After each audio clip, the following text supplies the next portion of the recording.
En fait, je comprends pas trop cette équipe en fait.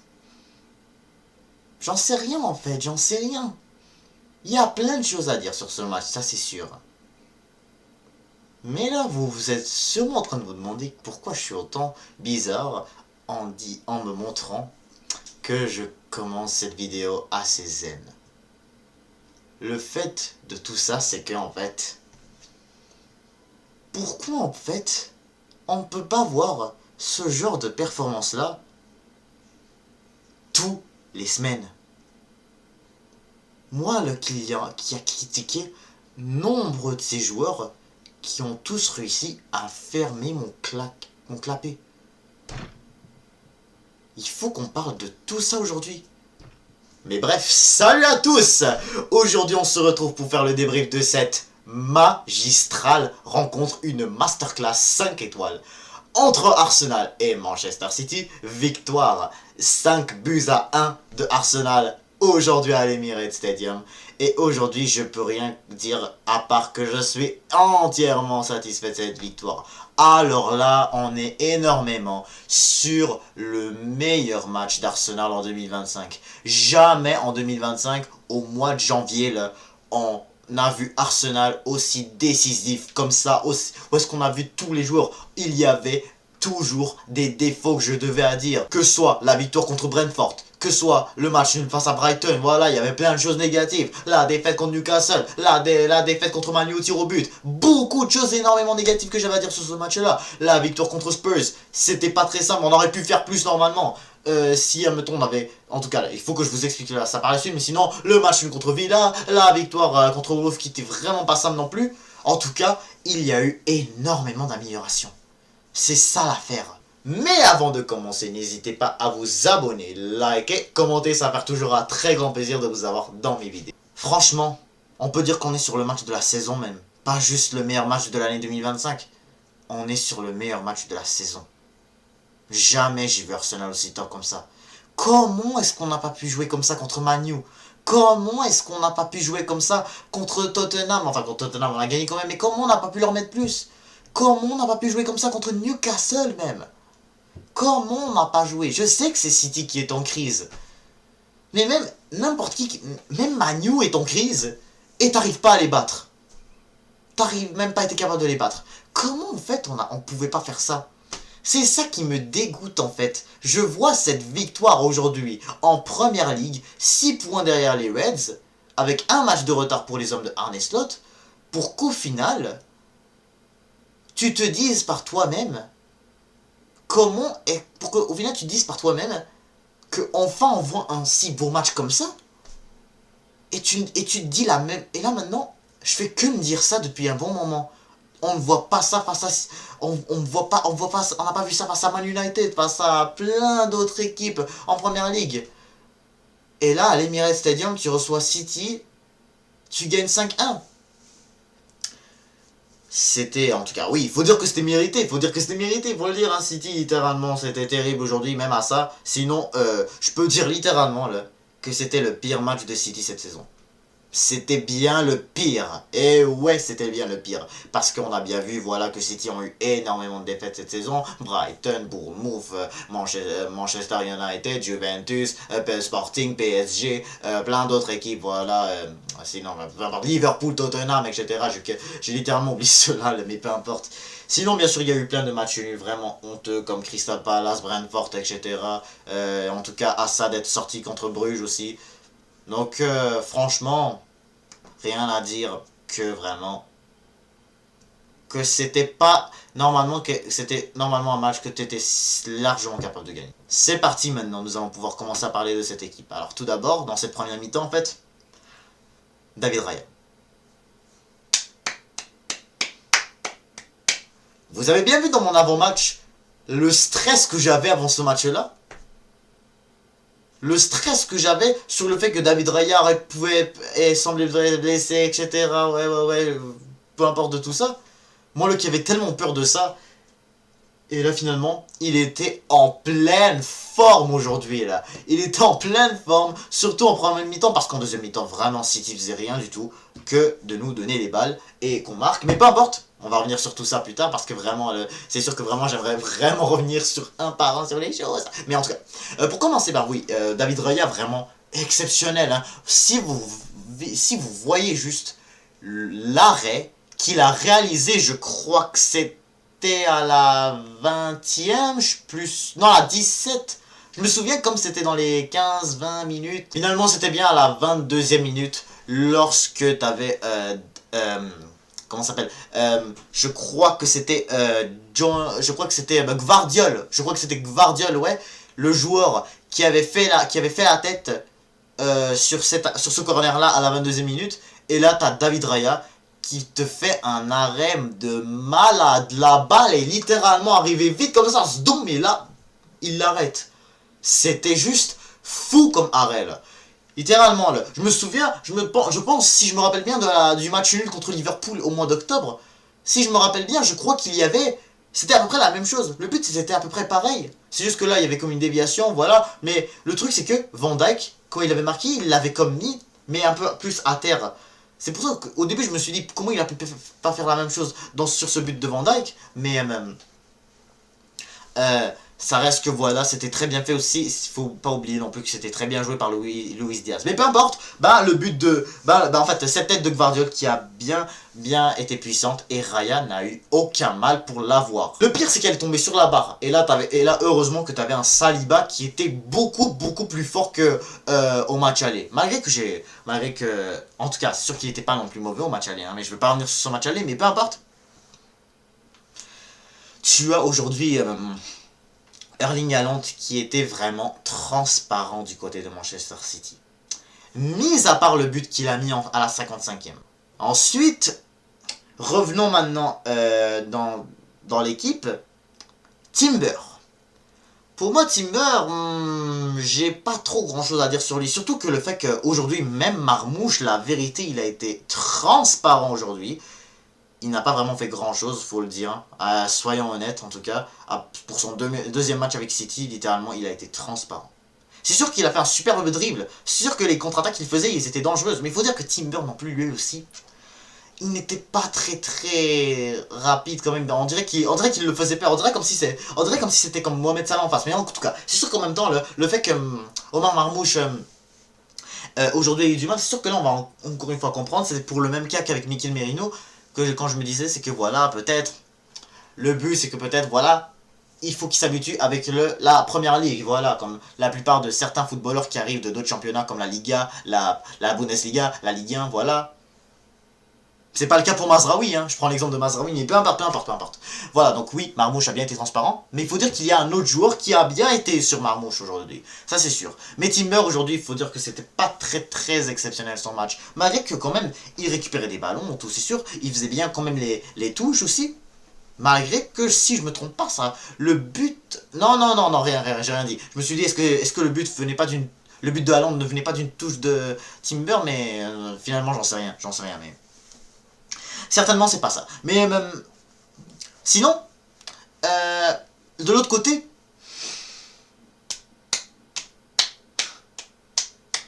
comme il est trop fort ce mec. MLS. Miles Lewis Skelly. Il est juste hyper fort. Vraiment, j'ai bien aimé son match. Et là, le truc en plus... c'est que qu'est-ce qui me fait rire là-dessus sur le but de Lewis Kelly? Non seulement, voilà, il marque un but qui a été... Le but qu'il a marqué en fait en deuxième mi-temps. Voilà, le but qu'il a marqué c'était en deuxième mi-temps. Le but qu'il a marqué en fait, voilà, c'est sûr que c'était une frappe. Elle a été presque arrêtée par Ortega. Et voilà, voilà, elle touche sur le poteau, rentre direct dans les buts. Mais Lewis Kelly, là, non seulement ce qui est drôle là-dessus, c'est que voilà... Déjà, si je me trompe pas à l'aller, là, je crois à l'aller, je me souviens, il avait joué comme un petit peu lorsqu'on a fait 2-2 là-bas, au mois de septembre.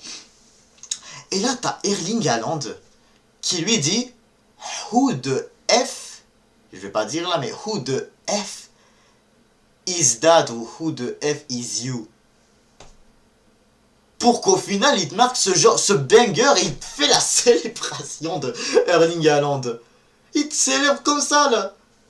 Je peux dire qu'Haaland était bien chanceux, qu'il était bien caché, à moins qu'il ait peut-être vu dans l'écran, mais heureusement, on peut dire que, je sais pas les autres joueurs là, le cachaient très très bien là, des autres joueurs, mais littéralement, Lewis Kelly se fait insulter par Haaland, et là il marque ce but, il fait ça. Il fait cette célébration. Mais je peux dire que le match de Skelly aujourd'hui, magnificent. C'est pour ça que vraiment on avait tellement de doutes entre que j'avais tellement de doutes entre lui et Calafiori. Mais là maintenant avec le match de mauvais de Timber, écoute, je vais pas, écoute, encore une fois j'ai tellement mal pour Timber parce que il a été souvent très très bon avec nous, mais comme là, je sais pas, est-ce que ce serait le temps qu'on le fasse jouer un peu moins et là on met Calafiori peut-être, je ne sais pas, mais comme je me sens mal de dire ça pour Timber qui a bien essayé quand même. Écoute, Timber non plus, je veux pas vraiment dire que c'était son pire match non plus, il n'a pas vraiment été si mauvais que ça, mais même. Franchement, j'ai beaucoup aimé Lewis Kelly aujourd'hui.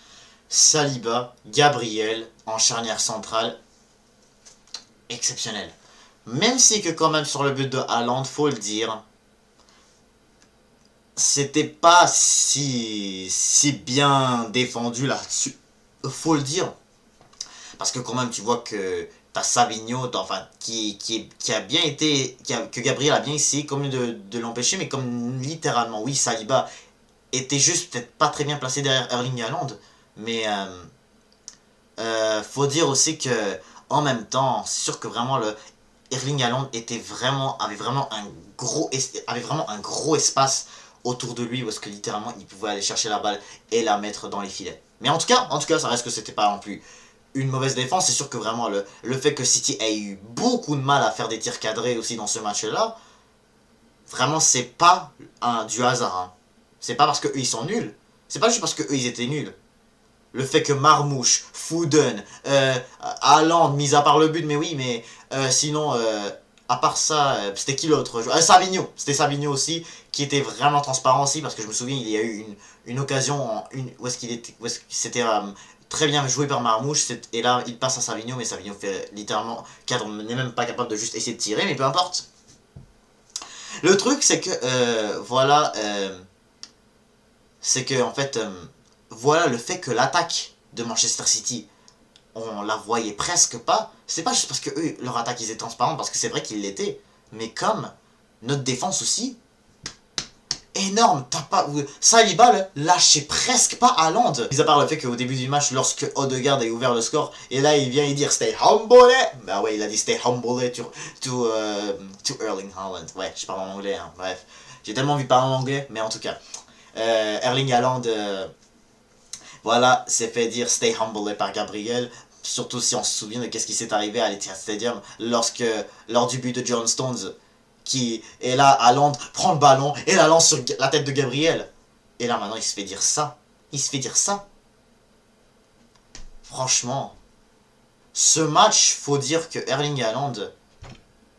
En fait, ce match, en fait, met Erling Haaland vraiment dans la merde, en fait. Il fait vraiment regretter Haaland sur la saison qu'il est en train de réaliser avec son équipe. Vraiment, fait vraiment regretter Haaland de vraiment avoir manqué de respect. C'est voilà, vraiment, maintenant tous les supporters d'Arsenal sont là, ils disent stay humble, stay humble, stay humble, stay humble, stay humble, même s'ils sont pas les seuls, hein. Toute l'Angleterre dit ça, stay humble, stay humble, stay humble, stay humble, même moi je le dis, hein. Même moi je vais le dire 5 fois, stay humble, stay humble, stay humble, stay humble, stay humble, 5 fois, voilà, parce qu'on leur a mis 5. Peu importe, mais peu importe. Et peu importe, 5 fois encore une fois. Lewis Kelly aussi, vraiment, il lâchait pas du tout. Phil Foden aussi, vraiment, c'était vraiment une défense vraiment magique. Vraiment magique. Ensuite, allons-y maintenant avec le milieu de terrain sans plus tarder. Au milieu, qu'est-ce qu'on peut dire que Thomas Partey était pour moi l'homme du match. Incroyable match qu'il a réalisé, Thomas Partey. Thomas Partey, littéralement, vous avez vu le dribble qu'il a réalisé là? Je vais essayer de vous le montrer, je suis pas sûr si je vais pouvoir le trouver. Une photo sur ce dribble là, mais littéralement il a passé, je me souviens plus c'était qui là, si je retrouve la photo je vais vous le dire. Non, désolé, j'arrive pas à le trouver, c'était pas vraiment quelque chose qui était très connu c'était pas vraiment quelque chose qui a été bien caméré dans ce match là, mais littéralement le match qui t'a réalisé partait incroyable. Juste après l'égalisation de Haaland, même pas, le coup d'envoi est fait, et littéralement Thomas Partey, enfin voilà, je pense qu'on a commencé à un peu pousser, mais comme Là, je pense que c'était voilà, c'était une perte de balle de Phil Foden. Et là, il l'a repris. Et puis, le but qui t'a mis, en fait, ça a été dévié par Stones, encore une fois. Donc, oui, il faut préciser que John Stones a dévié 2 balles pour la mettre dans les buts. Et oui, il y a eu 2 déviations. Ensuite, bah oui, sur le but de Partey, littéralement, tu vois qu'il y a vraiment une très belle contre-attaque. Tu vois que Phil Foden a très bien a bien perdu la balle. Il l'a donné à Thomas Partey. Je sais pas, il a essayé de faire quoi au juste, mais en tout cas, Thomas Partey, heureusement qu'il était bien là. Il récupérait bien les ballons, mis à part le but qu'il a mis, mais il récupérait vraiment bien les ballons. Les dribbles qu'il faisait, les passes qu'il te faisait aussi. Très bon match de la part de notre gagnant, là. Vraiment, bravo à lui. Declan Rice, vraiment, j'ai beaucoup aimé son match aussi. 2 passes D. 2. Il y a celle pour Lewis Kelly. Et l'autre, je crois, c'était pour... Ah oui, je crois l'autre, c'était pour Nwanri. Donc, mais même à ça, Odegaard aussi a fait vraiment un très bon match. Il menait beaucoup de contre-attaques vers la zone, vers les Citizens. Là. Faut dire que cette première mi-temps, en tout cas, pour la préciser, faut dire que cette première mi-temps, elle était pas mal serrée. Là. City aussi jouait bien quand même, en première mi-temps. Là. Nous, on était corrects. Mais par contre, en deuxième mi-temps, là, jusqu'à ce que Haaland égalise, par la suite, rien du côté des Sky Blues. Nous, de notre côté, là, on les a explosés, faut le dire. On les a explosés. Puis, tu rajoutes avec ça le but... si tu rajoutes avec ça ensuite le but de Nwanri, parce que là on va parler tout de suite d'Ethan Nwanri, Merino il est rentré, Calafiori est rentré, voilà, c'était à la toute fin, donc littéralement il n'y a pas eu ils n'ont pas pu faire grand chose, comme ça s'arrive à chaque fois que on fait des bons matchs, mais pour revenir maintenant à Ethan Nwanri, regardez-moi juste la frappe qu'il a mis, regardez-moi juste cette frappe, déjà il reçoit d'un bijou de Declan Rice, et là tu as Nwanri, il est là comme ça. Un rocket, comme disent les gens. Regardez-moi ce boulet de canon qu'il a mis. Franchement, oh, Ethan Nwanri, là. C'est pour ça que je dis qu'il aurait dû jouer plus. Si Ethan Nwanri aurait dû jouer plus, littéralement, on aurait pu. Si, aurait dû jouer titulaire, là. Sans manquer de respect au match qu'a réalisé Martinelli. On va en parler juste après. Mais, vraiment, je pense qu'on aurait pu mettre beaucoup plus de buts s'il serait titulaire. Hein. Littéralement, déjà juste vraiment, je crois qu'il est rentré à la 82e minute si je ne me trompe pas. Là. Il rentre directement.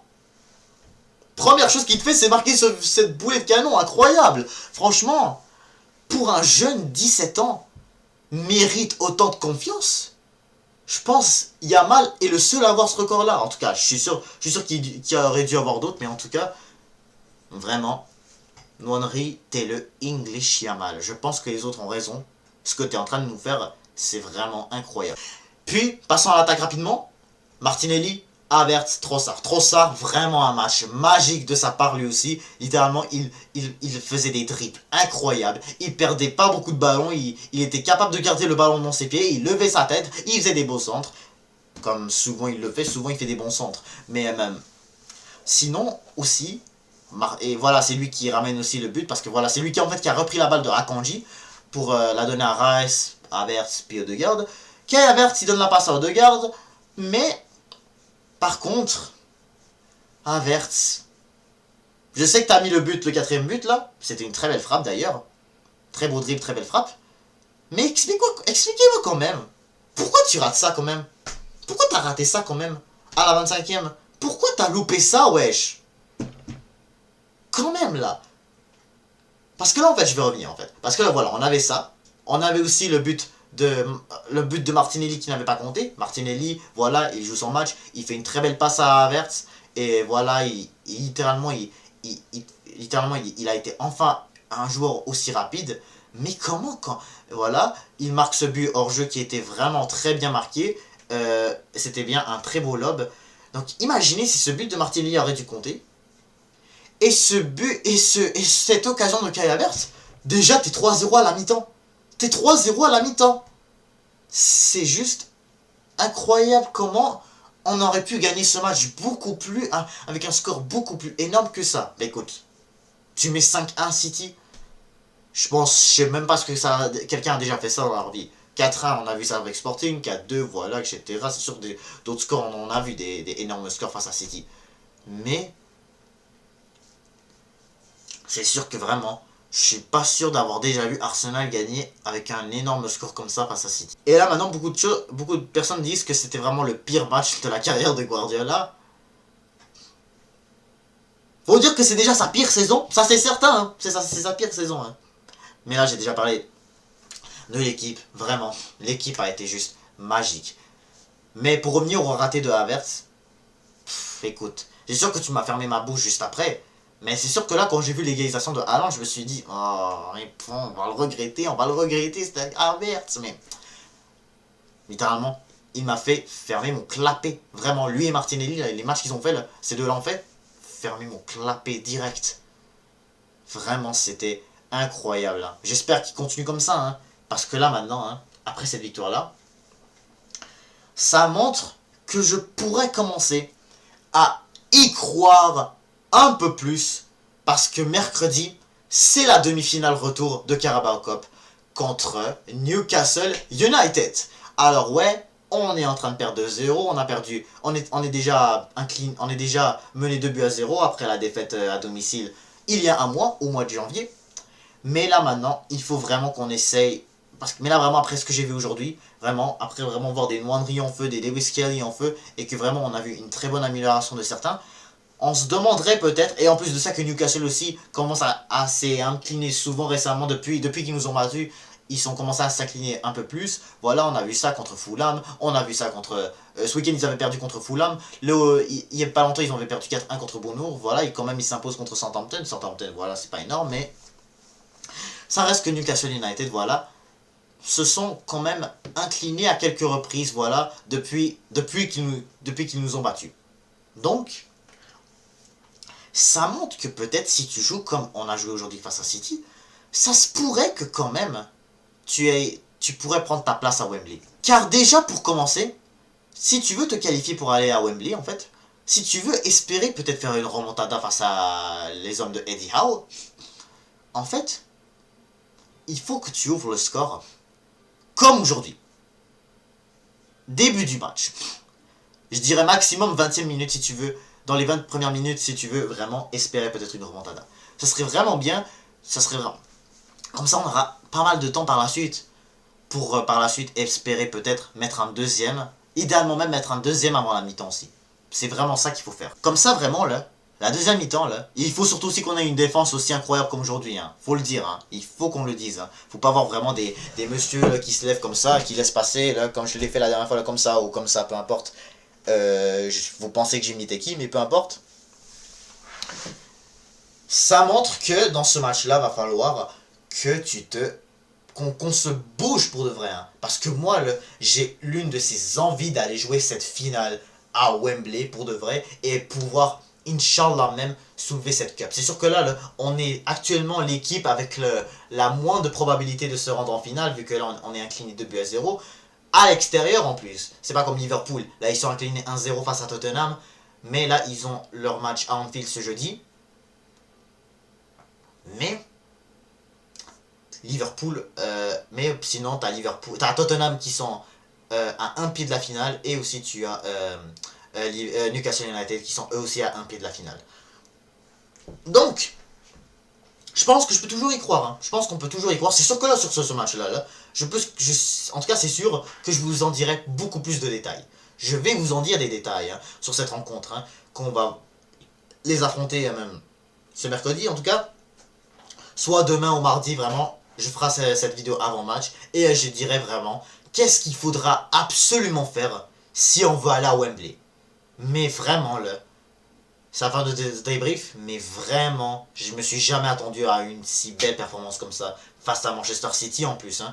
Fallait vraiment attendre jusqu'à ce qu'on affronte City pour qu'on joue aussi bien. C'est sûr que d'un côté, le retour de Nwaneri nous aide beaucoup. Depuis la semaine dernière, le Nwaneri qui retourne, vraiment ça nous aide beaucoup à gagner. Hein. Quand tu regardes bien sûr aux autres matchs, quand tu regardes, voilà, Newcastle, Brighton, Bah, Brighton, ils ont ouvert le score, mais Brighton, exemple Newcastle, Brighton, Man United. Man United aussi, excusez-moi. Mais Man United aussi, t'avais vraiment besoin de Henry, il joue contre Manu, direct, on gagne. Je vous dis, direct, on gagne. Henry joue contre Tottenham, on gagne beaucoup plus. Henry joue contre Aston Villa, on gagne. On gagne. Vraiment, Henry est vraiment quelqu'un de très important pour remplacer Saka déjà. Mais sinon même, pour nous aider à réaliser des trucs intéressants. Je vous dis, c'est un top joueur. Et là, t'as en plus, celui-là, t'as en plus Lewis Kelly. Franchement, là, tu peux y croire, hein. Tu peux, en espérant que, bien sûr, hein, faut dire, parce qu'en même temps, pour revenir à cette demi-finale contre Newcastle, il faut que je le précise. Je me demande déjà, est-ce que Newcastle United sont vraiment surtout en train de focus sur cette Carabao Cup, si vraiment en première ligue, ils sont pas si top que ça, en tout cas, mais on sait pas. Juste, on sait pas. C'est un mystère. Et il faut vraiment qu'on... Et peu importe s'il focus sur la Cup ou pas nécessairement, tu dois être capable de gagner et de essayer le plus possible de ne pas en concéder. Surtout, hein. Essayer de ne pas en concéder. Tu marques 1, évite de concéder. Tu marques 2, évite de concéder. Tu marques même 5, évite d'en concéder. C'est vraiment la meilleure façon de peut-être se qualifier pour aller à Wembley, Inch'Allah. Mais en tout cas, c'est la fin de ce débrief. Très fier de l'équipe. Et qu'on continue comme ça, Inch'Allah, on peut vraiment réaliser de très bonnes choses. Parce que là, il faut qu'on gagne nos matchs. Hein. Liverpool vont avoir leurs matchs compliqués jusqu'à la fin de la saison. Donc, la job est maintenant à toi de t'imposer. À Arsenal de s'imposer. Dans le reste des matchs de la saison. Donc, si on veut bien sûr essayer de peut-être prendre cette première ligue. Mais peu importe, n'hésitez pas à vous abonner, liker, commenter, et je vous dis à toutes!